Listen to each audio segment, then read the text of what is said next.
Well, a Bay Area Boy Scout troop took a shot at history today, armed with water. Our John Ramos joined them on Mount Diablo, where they hope to launch a world record-setting water rocket.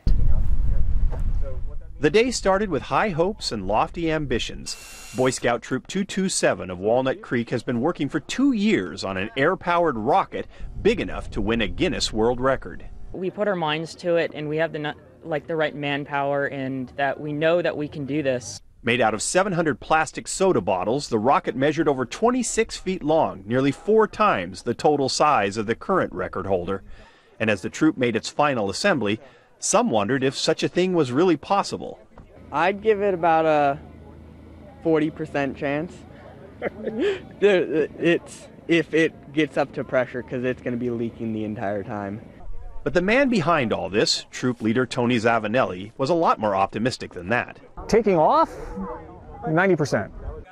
Zavanelli is a mechanical engineer who wanted to teach the kids that with the proper know-how and a can-do attitude, anything is possible. But when launch time came, that theory was tested, as one by one, the bottles began bursting under pressure. Repairs were made and time passed. Still no liftoff. And finally, after nearly 5 hours, one final try and one final disappointment. But was it really? We just wanted to get to our goal, and now we're here, and just the enthusiasm of all of us just trying to get there. And the way we make Scouts relevant to them is to have projects that they're interested in, activities to keep them going, and helping them move through scouting, but also learn to be leaders, and that's the reason we're doing this. Whether this was a failure depends on your definition of success. True, the rocket never soared, but the imaginations of these young men have taken flight, and who knows how far that will take them.